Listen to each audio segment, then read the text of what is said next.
오늘의 어쩔 리포트 10탄.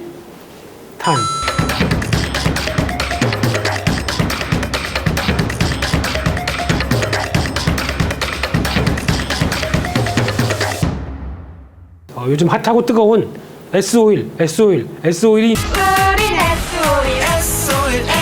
시장에서 그래도 유가와 함께 강한 대표적인 종목이고 시장과 정반대로 가는 종목. 내 종목이 저 종목이었으면 좋겠다 바라보지만 또 그렇다고 지금 딱 사면 물릴 것 같은 종목. 아닙니다. 저 탐 큽니다. 정유주를 바라볼 때 가장 첫 번째는 다 아시죠? 유가. 네, 이게 가장 핵심일 거고 여기서 나오는 게 정제 마진. 유가가 계속 올라간다. 그러면서 그에 따라서 정제 마진도 같이 올라가는 경향. 이게 실적의 가장 중요한 원인이고, 두 번째는 재고. 지난 분기 때는 유가가 110달러였대는데 이번에는 150달러 갔다. 이번 분기는. 그러면 갖고 있는 거 미리 들어오다 보니까 그걸 안고 정제를 하다 보니까 아직 대기하고 있는 원유의 가격은 지금 가격대로 환산하게 되면은 40달러가 플러스다. 여기서 나오는 부분들이 또 중요하겠죠. 그래서 이 두 가지를 가지고 평가를 하는데, 이제 정제 마진 보겠습니다. 편안했을 때, 저희가 알고 있듯이 어떤 유가가 그렇게 급하게 올라가지 않고 한 40~50달러대 유가가 움직였을 때, 그때 같은 경우는 보통 한 4달러, 5달러. 오케이, 4달러. 요 정도 부분 이상으로 가야 이제 수익이 나오는 이제 BEP라고 하는 쪽이었습니다. 근데 지금은 이 수준을 확 넘어갔죠. 유가가 고가로 가고 거기다가 정제 설비들이 아직까지 고도화되거나 아니면 따라오지 못한 쪽도 많다라고 하다 보니까 어느 정도 설비가 완료된 회사들 같은 경우는 한때 뭐 싱가포르 복합 정제 마진 기준으로 한 20달러대가 넘어가던가 한 15에서 20달러대 왔다 갔다 한다. 그러면 기존의 BEP 잠깐 넘던 부분들이 이제는 그와 달리 한 5배 이상 수익이 나다 보니까 거기서 실적이 확 늘어나는 거죠.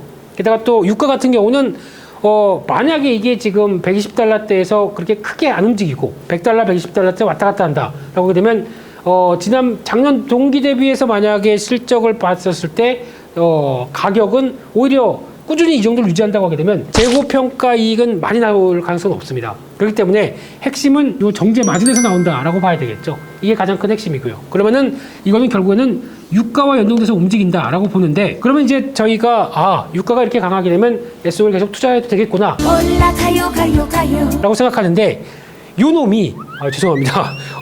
이유가 왜냐면은 이게 저희가 알고 있듯이 수요면 수요, 공급이면 공급, 글로벌 오페크 상황들, 지정학적 리스크 모든 걸 영향을 받으면서 다 복합적으로 움직이는 대표적인 상품입니다. 그리고 정확하게 말씀드리면 WTI 가격이 움직이는 현상은 약간 선물이죠. 저희가 바라보고 있는 가격은 정확하게 선물입니다. 그러다 보니까 변동폭이 더 투자 심리와 함께 민첩하게 움직이죠. 그런 쪽에서 유가를 예측한다는 거는 잘 못합니다. 저도 잘 못하고 이렇게 되겠지라고 보지만은 상당히 많은 변수에 따라서 왔다 갔다 합니다. 그래서 결론은 지금 같은 기조는 계속 이어갈 것이다. 아마 다들 신재생 에너지만 보고 있고 원유에 대한 추출이나 아니면 또 원유 탐사나 이런 거는 생각보다 그렇게 많지가 않죠. 그런 상황 쪽에서 오히려 이쪽이 더 부각을 받을 수밖에 없겠다 그러면 유가는 계속 고공행진을 이어갈 가능성이 높은데, 그럼에도 불구하고 여기서 리포트에서 나왔던 대표적인 요거 수요 파괴. 수요 파괴는 상대적으로 앞으로 주목을 해야 됩니다. 왜냐하면 유가가 계속 올라간다라고 하게 되면 포기하는 거죠. 수요가 못 따라가는 겁니다. 그래서 지금까지 100달러 때는 좀 100달러대, 120달러대 그래도 어거지로는 쓴다고 하는데, 만약에 150달러대, 만약에 170달러대 이런 식으로 간다 그러면은 나 그냥 기름 없이 살래? 그렇게 올라간 수요를 지금 따라잡아서 사느니 차라리 하락할 때까지 기다릴래? 이런 수요가 변하게 되겠죠. 그럴 때는 오히려 올라간다고 하더라도 그런 우려 때문에 유가는 또 출렁임이 나올 수 있습니다. 그래서 이런 부분만 본다라고 하게 되면은 지금 S오일이나 정유조, 특히 조금 더 강조드리고 싶은 거는 S오일 우선주입니다. 이쪽이 좀 낫겠다라는 생각들인데, 왜냐하면은 올해 예상 배당금이 8,500원 정도 예상을 하고 있습니다. 이 정도 실적 그대로 보여주면 그러면 배당 수익률이 한 7% 정도 나옵니다. 우선주는 더 높겠죠. 그거보다 주가도 낮고 비슷한 배당금을 조금이라도 더 준다. 뭐 9,000원을 준다, 500원 더 준다 라고 하게 되면 배당 수익률이 더 큽니다. 그렇기 때문에 이런 흐름들까지 감안하게 되면 최근에 동의한 거 봤을 때는 차라리 유가가 출렁이게 되면은 오히려 S오일이나 S오일 우선주를 보는 게 그때가 더 맞겠다라는 심정으로 보시는 게 좋을 것 같고요. 변동이 크고 그리고 또 유가에 대해서 전망도 또 극단적으로 가는 경우도 있죠. 지금 이거 너무 비싸다. 그렇기 때문에 한 번 더 조정이 와야 된다라고 나온 쪽을 또 무시는 못하겠죠. 그러다 보니까 변동은 커질 텐데 그럼 지금 관점 쪽에서는 딱 기다렸다가 유가의 흔들림을 보고 SOL이나 SOL 우선주를 또 아니면 정유주를 SK이노베이션, 뭐 GS, HD 현대 이런 여러 가지 종목들을 한번 보시고 타이밍을 저희가 좀 조절할 필요는 있다. 지금 막 따라갔다가는 아무래도 유가의 흔들림 나오게 되면 아우 내가 샀더니 또 고점이야 라고 나올 수밖에 없기 때문에 이런 것도 같이 연동을 해서 보게 되면 SOL의 투자 타이밍은 유가의 흔들림과 같이 연결을 시켜보자라는 쪽인데 만약에 유가가 지금 여기서부터 급락이 나온다. 70달러대, 80달러대까지 그냥 급락을 120달러에서 바로 해버린다. 일주일 만에 이런 식으로 급락이 나온다.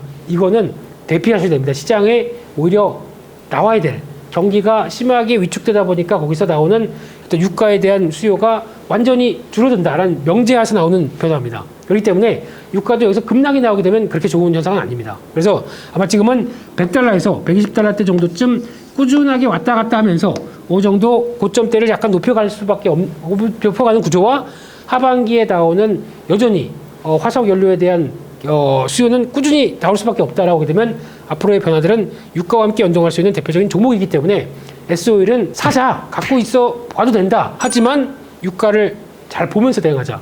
중요한 건 JAL 잘 보면서 대응하자라고 봐야 될 상황이고 근데 이렇게 얘기 드리면 무책임하죠. 네, 그러면 유가를 어떻게 예측하느냐? 저도 못한다고 했는데 하지만 여러 가지 지구나 변화들은 어디서 김과 함께 여러 가지 얘기를 나누면서 말씀을 드리도록 하겠습니다. 그래도 인플레이션을 그나마 지금 시점에서 해지할 수 있는 대표적인 종목이다라는 점에서 꼭 관심 종목에 넣어두시고 시장 상황 맞게 대응하시게 되면 반드시 좋은 변화를 가져갈 수 있으리라고 제가 얘기하는 것보다 여기 연구원 이름이 누굴까요? 네, 이분이 그렇게 얘기를 하셨습니다. 라고 볼 수도 있는 거고요. 그리고 정유 쪽은 아마 어떤 유가의 급변만 나오지 않는다고 하게 되면 지금 실적 2분기도 예상보다 훨씬 좋을 거고요.